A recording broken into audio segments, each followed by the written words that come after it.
अत्यंत निद्रा, ये सोने के सुख में नहीं जीवन बर्बाद करना चाहिए। एक नियत समय रखो सोने का, अभ्यास कर लोगे, बिल्कुल बिना अलार्म बजे आपकी नींद खत्म हो जाएगी। अभ्यास बहुत बड़ी सामर्थ्य है, बहुत बड़ी। अगर नींद लेने का आपने अभ्यास बना लिया है तो यह आपके जीवन को नष्ट करने का बहुत बड़ा साधन बन गया। कुछ लोगों को सोने में सुख मिलता है कि सोते रहो। भैया कमाने आए हो, बड़ी मुश्किल से पास बना है इस भारत भूमि में तुम्हारे जन्म हुआ, मनुष्य योनि में, कुछ दिन के बाद ये सब खींच लिया जाएगा। सोने में समय क्यों बर्बाद कर रहे हो? कमाओ, सदाचरण करो, समाज को सुख पहुंचाओ, नाम जप करो, बड़े बुजुर्गों को सुख पहुंचाओ, किसी को दुख ना पहुंचाओ, ये कमाई कर लो। कमाई करने आए हो यार, तुम्हारा कुछ नहीं, न था ना है न रहेगा। होश में तुम्हें जो पद मिला है, जो सामग्री मिली, जो जीवन मिला है, लगा दो पर सुख में और निरंतर भजन करते हुए जीवन मुक्त हो जाओ। क्योंकि स्वसुख में पाप बने हैं तो तत्सुख में समस्त पापों पर विजय प्राप्त कर लो। पर समझ नहीं आता। हर समय हमें सावधान रहना है। एक समय नींद को देना है, उचित दे लो, क्योंकि आप साधक हो, उचित दे लो। इसके बाद इससे शत्रु की तरह बर्ताव करो। अभ्यास बहुत बड़ी ताकत है, बहुत बड़ी ताकत। ये कोई सिद्धि नहीं, अभ्यास। आपने यदि अभ्यास किया है, नींद का आदर किया है, तो आप ऐसे भी हैं। साधकों के सामने ही बताया था उन्होंने कि मुझे बस भोजन पवा दो तो मैं सो जाऊंगा, फिर भोजन पाऊंगा, फिर सो जाऊंगा। मेरा अभ्यास इतना दृढ़ है। धन्य है आपका जीवन जो ऐसा अभ्यास सिद्ध कर लिया है। अरे बर्बाद करने के लिए सोना थोड़ी है। तो यहां कह रहे हैं अति निद्रा, उचित निद्रा आवश्यक है। जब तक शरीर भाव में साधना हो रही तो जरूरी है। और ईर्ष्या, दूसरे की बढ़ोतरी देखकर जो ईर्ष्या होती है, जो जलन होती है, ये उपासक को उपासना में बढ़ने नहीं देती। इसको संभालिए। एक ही उपाय है जिस पे ईर्ष्या हो, भगवत भाव कर लो। प्रभु मैं आपको जान नहीं पा रहा हूं, फिर भी मेरे अंदर में आपके ही प्रति है, क्योंकि आपके है ना। प्रभु मेरा सुधार कर दो, बहुत जल्दी सुधार हो जाएगा। मोह, भले परिवार में रह रहे हो, पर इतनी तो बात समझ लो, ना वो तुम्हारे हैं ना तुम उनके हो। ये तुम्हें समझ में भले ना हो, पर डाल लो। सुत बनितादि जान स्वार्थ रत ना करो नेह सभी ते, अंत ही तो ही तजेंगे पामर तू न तजय बहिते। जैसे आप स्टेशन में होते हो तो किसी से मोह थोड़ी करते हो, बैठे सब आसपास, कोई चाय पी रहा है, कोई हंसी मजाक कर रहा है, बातें कर रहे हैं, सब मिलान हो रहा है। गाड़ी आई, किसी से कोई मतलब नहीं, अपनी गाड़ी में। ऐसे ही जैसे प्याऊ में हम खड़े हैं, भीड़ है, पानी पिया, चल दिया। ऐसे ही आपको समय मिला है 70 वर्ष, 80 वर्ष, 100 वर्ष, उन जनों के बीच में रहकर अपनी गाड़ी का इंतजार करो और भगवत प्राप्ति करके अपने परम धाम जाओ। तो अगर नहीं समझ पाए तो ये माया ऐसा लगती है, मेरा पुत्र, मेरी पत्नी, मेरा परिवार, मैं, पूरा समय चला जाता है। फिर जिनको तुमने मैं करके, अब वो अंतिम समय दिखाई देता है, कोई अपना नहीं, कोई अपना। अभी मतलब आप तो अपने ही घेरे में हैं, जैसे अपने लोग भ्रमण किए तो देखा है, रो रहे हैं, उनके परिवार वाले उनसे बात भी नहीं करते। अवस्था ऐसी है कि डंडा के सहारे 2-4 कदम चल सकते हैं। वस्त्र मल से कौन साफ करे उनका। ऐसी, ये नहीं कि किसी एक की बात हो, इस स्वार्थी संसार कोई किसी का नहीं। तो हम ये नहीं कहते कि भाग जाओ, हम ये कहते उन्हीं के बीच में रहकर उनके हृदय में विराजमान प्रभु से अनुराग करो, ना कि देह से। देह एक सीमित समय वाला है, तुम्हारा भी और उनका भी छूटेगा। भगवत भाव करके खूब प्रेम करो, खूब सेवा सबकी करो। भगवत भाव विहीन आसक्ति तुम्हारे पतन का कारण बन जाएगी। इसे मोह कहते हैं। मोह सकल व्याधिन कर मूला, ये मूल है, ये बहुत दुख देने वाला है। तृष्णा, भोगे हुए भोग को बार बार भोगने की इच्छा का नाम तृष्णा। ये डाइन है, इसे शास्त्रों में कहा गया है, ये डाइन है, कभी आघाती नहीं है। ये तृष्णा रूपी डाइन सबके हृदय में बैठी है। हर भोग को बहुत बार भोगा फिर भी भोगने की चाह, इसी का नाम तृष्णा है। और कायरता, जो नहीं होना चाहिए उसमें बहुत उत्साहित है, जो करना चाहिए, जो होना चाहिए उसमें, उसे कायरता कहते हैं। ये कायरता साधक में अगर है तो परमार्थ विहीन कर देगी। दूसरों के गुणों में दोष देखना और निंदा करना, द्वादशैते महादोषा, ये महान दोष है। धृतराष्ट्र जी से कह रहे सनत सुजात जी, इन्हीं दोषों के कारण हृदय में बैठे हुए भगवान का साक्षात्कार नहीं होता। ये प्राणों का नाश करने वाले, ये प्रज्ञा का नाश करने वाले, ज्ञान नेत्रों को ये ढक देने वाले दोष हैं।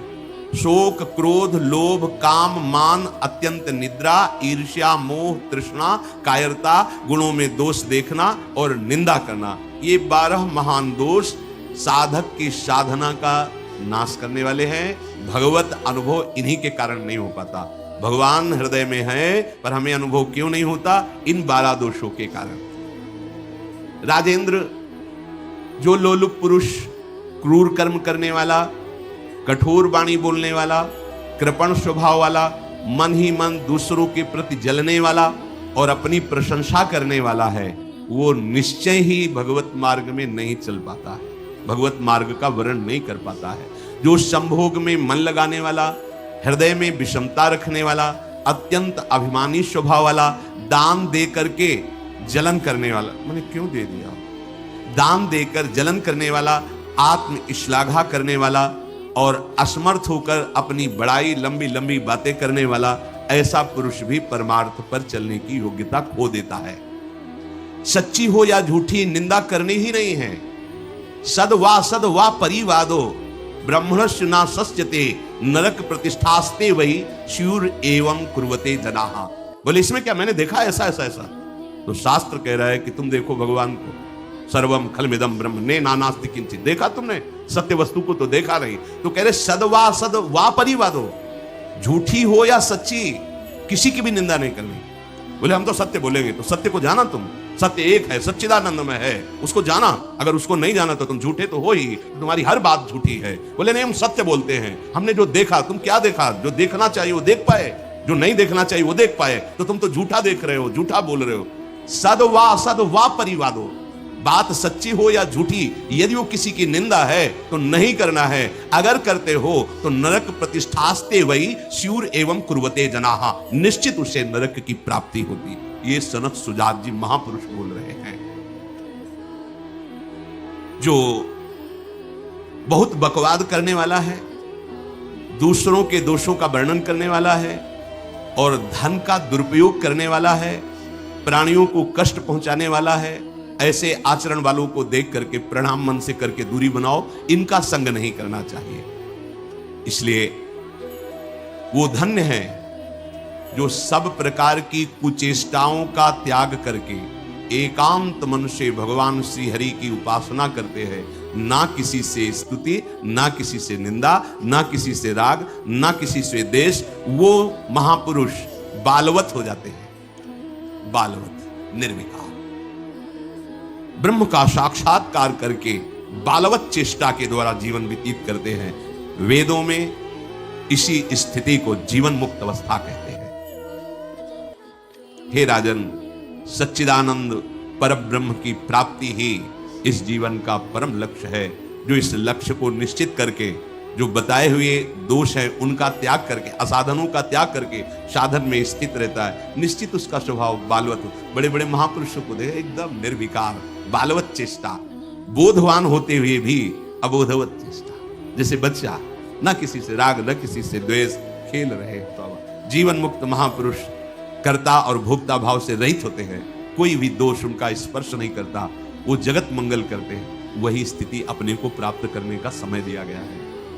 दृढ़ स्थिति प्रभाव नहीं, बहुत कृपा से ऐसी ऊंचाई पर आ गए जहां इन द्वंद्वों का प्रवेश नहीं, तो आप फिसलना नहीं, अब चूक नहीं, हर समय सावधान, सेवा सुमिरन सावधान, हर समय सावधान। एक सेकंड के लिए भी किसी इंद्रिय को छूट नहीं, धोखा पैदा कर देगी, भ्रम पैदा कर देगी, फिर पश्चाताप होगा। लोक चतुर्दश बहुविधि भटक्यो, स्वार्थ लगी मैं हरि बिसरायो। 14 भुवनों में स्मृति जागृत है, जो भगवत साक्षात्कार करने की स्थिति है, उसमें ऐसी स्मृति जैसे काकभूषण जी कहते, मुझे सब कल्पों का याद है। जिस समय अंतिम समय होता है जिनका, या जिस समय गर्भ में होता है, दोनों स्थिति, गर्भ में उसे बहुत जन्मों की याद, तो वो व्याकुल हो जाता है। ऐसे ऐसे कर्म उनके परिणाम से इस गर्भ में एक बार मुझे निकाल दो, मैं जाकर के मानव देह में ऐसे सत्कर्म करूंगा, ऐसा भजन करूंगा कि दोबारा मां के गर्भ में ना आना। जब अंतिम समय होता है तो जितने इस जन्म में दुष्कर्म या सत्कर्म के सब सामने घेर लेते हैं, बहुत जन्मों के कर्म संस्कार छा जाते हैं, और जो उसको योनि मिलनी होती है वही चित्त अटक जाता है।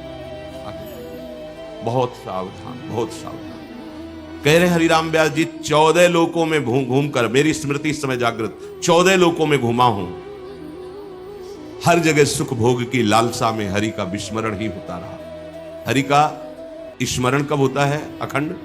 जब लौकिक सुखों की भोगों की चाह खत्म हो जाती है। होगी कैसे? भगवान नाम जप से। हरि का विस्मरण कब होता है? जब किसी भी भोग में महत्व करके भोग रहे होगे, उस समय हरि, और अगर हरि स्मरण है तो उसमें सुख नहीं मिल सकता, क्योंकि सत्य प्रकाश तुम्हारे साथ है। इसीलिए बड़े भाग्यशाली जन हैं, रात दिन नाम का पहरा बैठा लिए, रात दिन उठे बैठे चले फिरे खाए पिए सब क्रियाएं हो रही, तो भगवत स्मरण पर आए, बड़े महत भाग्यशाली। ये जो लोग कहते हैं ना, अरे नाम में रुचि नहीं हो रही, नाम चल नहीं रहा, भाई सिद्ध तो नहीं हो गए ना। रुचि तो भोगों में है, अब नाम अरुचि पैदा करेगा भोगों में, फिर नाम में जब रुचि आएगी तो नामी का रूप झलकेगा। धैर्य पूर्वक जपिए। 14 भुवनों में घूम आया, इसी स्वार्थ ने सुख भोग की लालसा ने हरि विस्मरण कराया। हरि विसरायो। करोड़ों ऐसे अपराध किए जन्म जन्मांतरों में, जिन्हें ब्रह्म हत्या कहते हैं, पंच महापाप कहे गए हैं। कैसी बुद्धि मलिन हो गई है कि इन पंच महापापों को हम मनोरंजन समझते हैं, सुख का साधन समझते हैं। मदिरा पीना, पर स्त्री गमन करना, द्वित कीड़ा, हिंसा, स्वर्ण चोरी, ये 5 महापाप हैं। बोले हम तो हिंसा नहीं करते। अगर मांस खाते हो तो हिंसक भी हो, वही दंड मिलेगा जो हिंसा करने वाले को मिला है।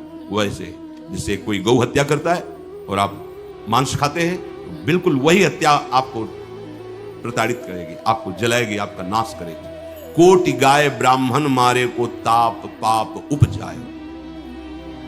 ब्रह्म हत्या जैसा पाप लगता है। देखो कैसी मलिनता है। इसको हम आनंद समझते हैं, मनोरंजन समझते हैं। यह है भारी विपत्ति संपत्ति की।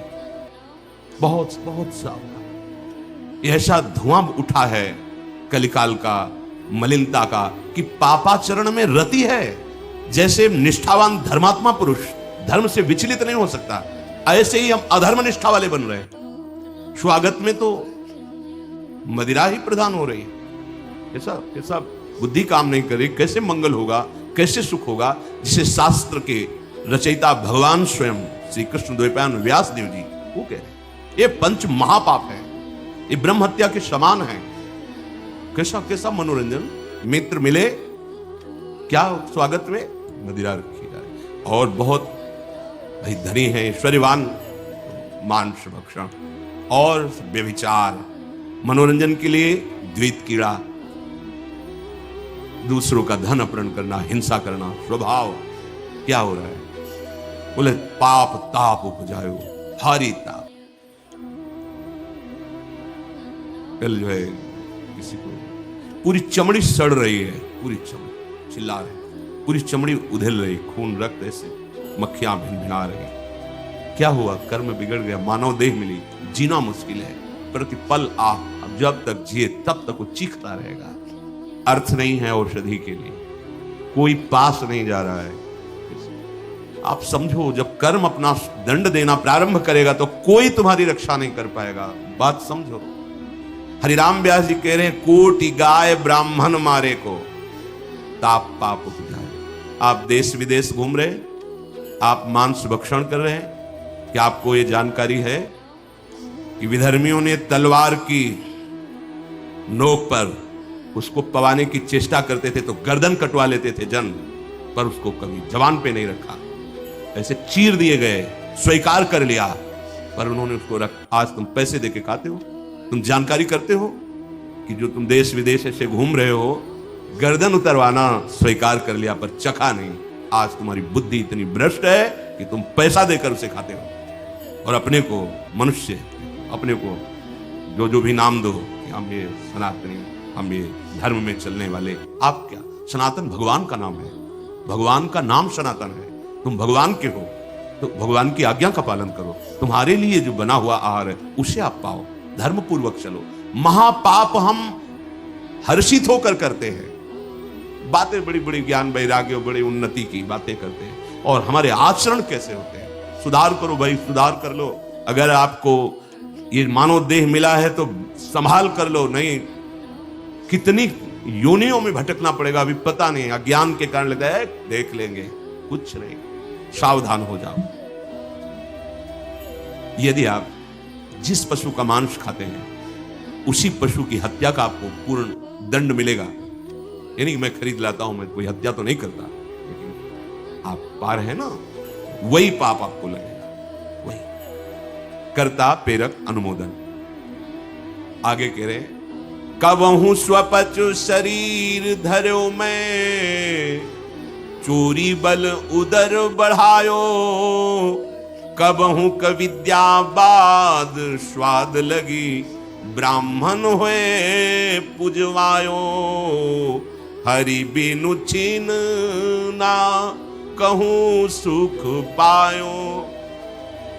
कभी नीच प्रवृत्ति धारण करके, नीच योनि में जन्म लेकर के नाना प्रकार की चोरी कपट छल, बस कैसे पेट भरे।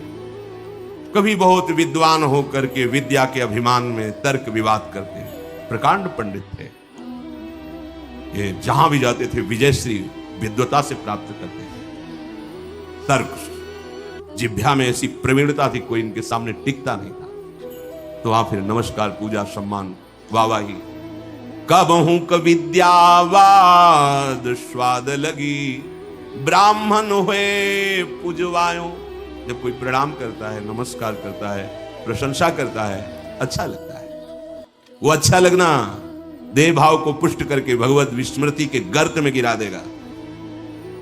कबहू करंक निशंक भयो, घर घर फिर जूठो खायो, कबहू क सिंहासन पर बैठो, छत्र चौर ढरवायो।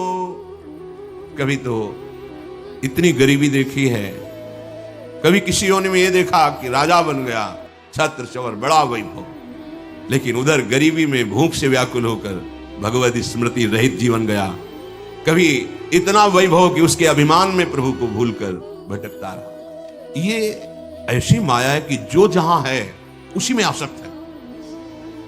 महाभारत में प्रसंग आता है, भगवान व्यास देव जी जा रहे थे तो एक नाली का कीड़ा निकलकर बड़ी तीव्र गति से मार्ग को लांघ रहा था। वह भाई इतनी रफ्तार से आप जा रहे हो, क्यों, क्या पीड़ा है तुम्हें? वो बोले उस साइड की नाली में मुझे जाना है और भयभीत हूं। क्यों भयभीत? तुम्हें गाड़ी की आवाज नहीं सुनाई दे रही? बैलगाड़ी आ रही, वो हमारे ऊपर चढ़ेगी तो मैं मर जाऊंगा। भगवान व्यास देव जी सर्व भाषाओं का ज्ञान रखने वाले, उन्होंने कहा तुम्हें इस कीड़े शरीर से इतना प्यार है? अरे ये शरीर नष्ट होगा तो दूसरा शरीर मिल जाएगा। बोले आपको जो व्यास शरीर प्रिय है ना, ये उतना ही हमें ये कीड़े का शरीर प्रिय है। भगवान व्यास देव जी ने कहा बड़ी भगवान की विचित्र माया है, अब हम तुम्हारा परम कल्याण करेंगे। तुम एक बार मेरे कहने से रुक जाओ, अभी शरीर छूटेगा और तुम सुख को प्राप्त होगे, तुम्हें दुख नहीं मिलेगा शरीर छूटने के समय। स्तब्ध किया उसको, वो गाड़ी आई कुचल के। उसका फिर चतुर्वर्ण में जन्म हुआ मनुष्यों में। वो जब नवयुवक हुआ तो अपने इन्हीं सब कार्यों में, जो चतुर्वर्ण के कार्य, उसी में गए भगवान व्यास। बड़ा बड़ा प्रसंग है, मुझसे छोटा करके, भाई तुम कौन हो? ना परिचय, मैं अमुक हूं। नहीं नहीं, तुम्हें याद है? अब स्मृति जागृत, हाँ मैं वही कीड़ा हूं जो आपसे, तो देखो तुम फंस गए ना फिर यहाँ। जैसे तुम्हें कीड़े का शरीर प्रिय था, ऐसे तुम ये इस शरीर में नहीं, इसको भी छोड़ो। भगवान व्यास देव जी ने वो शरीर छोड़ा। क्रम से वो प्रथम वर्ण में जब ऐसे राजा बना, तृतीय वर्ण, ओ चवर डुलाए। तुम्हें याद है? हर वर्ण में उसका जन्म हुआ क्रम से। तुम्हें याद है? हाँ मैं चक्रवर्ती राजा हूं, मेरा है भाई वो, मुझे स्मृति नहीं। नहीं तब पूर्व, हाँ मैं नाली कीड़ा था, मैं ये समझो। भगवत स्मृति धारण करो, इसमें राग मत करो, वहां से त्याग करो। जब प्रथम वर्ण में जन्मा, वो अपने कार्य में विद्वान होकर ऐसे वो पुरोहिता। फिर भगवान व्यास जी, तुम्हें याद है, शास्त्र याद है? नहीं, पूर्व स्मृति याद है? पूरी याद कर। हाँ, अब एकांत वन सेवन कर और मैं जो ब्रह्म विद्या का उपदेश कर रहा हूं उसको धारण कर, तो परम पद को प्राप्त हो। उसमें दिखाया कि जिस शरीर में जीव जाता है उसी को ऐसा मानता है ये मेरा है, और मानो पहली बार मैं इस सृष्टि में आया हूं, सब भूल जाता है और जो उसके सामने परिवार भोग उसी में आसक्त होकर उसी का चिंतन करके ये बहुत काल